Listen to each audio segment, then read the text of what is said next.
लोकसभा चुनाव के मद्देनजर प्रदेश कांग्रेस अंतिम दौर के प्रचार प्रसार में लगी हुई है। इसी बीच प्रदेश कांग्रेस अध्यक्ष जीतू पटवारी का एक अलग ही अंदाज सामने आ रहा है। दरअसल बालाघाट में चुनावी रैली और रोड शो करने पहुंचे जीतू पटवारी ने कांग्रेस प्रत्याशी सम्राट सिंह सरस्वार के लिए प्रचार किया था। इस दौरान पटवारी अपने कार्यकर्ताओं के लिए मंगोड़े तलते हुए भी नजर आए। देखिए रिपोर्ट। बालाघाट में दिखा जीतू पटवारी का एक अलग अंदाज। कार्यकर्ताओं के लिए जीतू पटवारी ने तले मंगोड़े। किसानों के साथ भाजपा ने किया छलावा, बोले पटवारी। नकली खाद के मुद्दे पर पटवारी ने मुख्यमंत्री पर साधा निशाना। लोकसभा चुनाव को लेकर कांग्रेस का प्रचार प्रसार पूरे सबाब पर है। विधानसभा चुनाव में तगड़ा झटका खाने के बाद भी कांग्रेस एक बार फिर से लोकसभा चुनाव में जोर आजमाती हुई दिखाई दे रही है और लोकसभा चुनाव में मध्य प्रदेश को भाजपा मुक्त बनाने के लिए पूरी ताकत झोंक रही है। भाजपा को पटखनी देने के लिए कांग्रेस के तेज तर्रार प्रदेश अध्यक्ष जीतू पटवारी भी लगातार संघर्षरत है। इस बीच अपने बालाघाट दौरे पर पहुंचे जीतू पटवारी का एक अलग ही अंदाज देखने को मिला। पटवारी ने कांग्रेस प्रत्याशियों के पक्ष में रोड शो करते हुए कांग्रेसी कार्यकर्ताओं के लिए पकोड़े तले।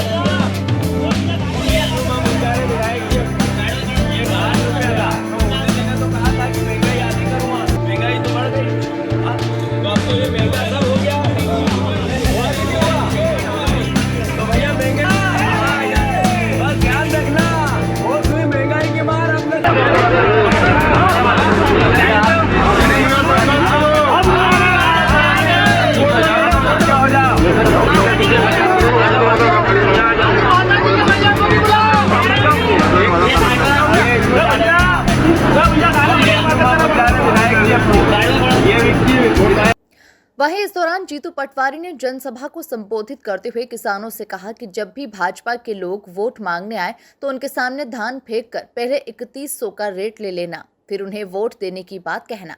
पटवारी ने बताया कि कांग्रेस ने हर वर्ग के लिए 5 न्यास की पॉलिसी तैयार की है। किसान को पूरे ही नहीं, लागत निकले ही नहीं। जो खरीफ की फसल, दूसरी फसल धान की आती है वो 1200 में बेचनी पड़ती है। सही है गलत? अरे सही है कि गलत?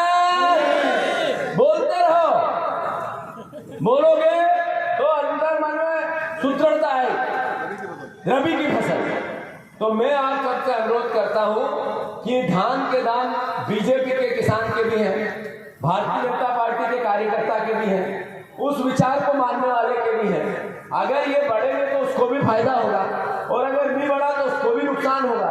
फिर मोदी जी के भाषण से अगर तेरा पेट भरा जाए बीजेपी के कार्यकर्ता का तो भर ले, पर धान के पैसे आम किसान को मिलना चाहिए। तो मैं एक आइडिया देता हूँ, बीजेपी के लोग प्रचार करना आना चालू हुए नहीं हुए?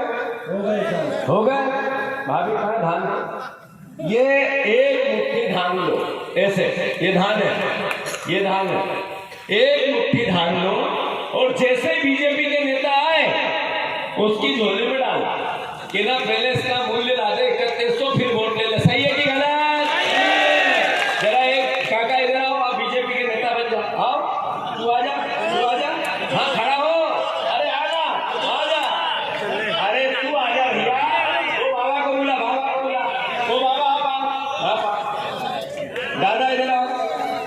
यार सारे निकाल लो अपना अपना।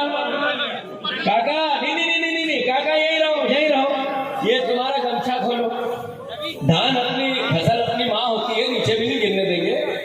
मैं फिर से कह रहा हूँ, बीजेपी के नेता जैसे ही आपके घर आए 3100 रुपए धान के दाम दे तो वोट की बात करो और नहीं दे तो एक मुट्ठी धान दो। ऐसे लो काका, ये एक मुट्ठी धान दो, ये धान दो और कहो 3100 दो तो घुसो, नहीं तो अपने रास्ता ना लो। सही है कि गलत?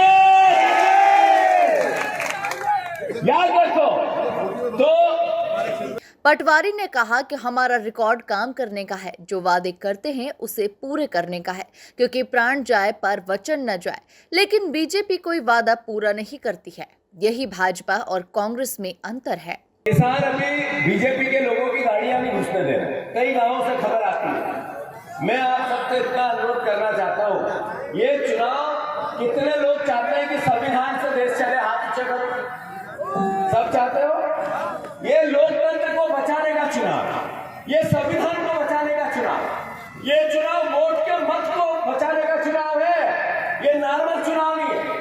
तो मैं बालाघाट के परिवारजनों से अनुरोध करता हूँ, एक सच्चे, सीधे, सरल, संस्कारवान और इनके खानदान के इतिहास को हम जानते हैं कि हमेशा सेवा के भाव को जीते हैं। सबने मिलकर इनको वोटिंग दी, सबने मिलकर इनको प्रत्याशी बनाया है। मैं विश्वेश्वर जी से, सारे नेताओं से, हमारी भाभी से, हिना से और सब परिवार के लोगों से आपने बातें सुनी है। सब एकजुटता से कांग्रेस पार्टी का सांसद बनाना चाहते हैं। हर कार्यकर्ता अपने आप को सारेश्वर जी समझे। बता दें कि पीएम मोदी भी 9 अप्रैल को बालाघाट आ रहे हैं, लेकिन उससे पहले पीसीसी चीफ जीतू पटवारी के बालाघाट दौरे ने इस चुनावी दंगल को और भी रोचक बना दिया है। Bureau report, MP news, Balaghat.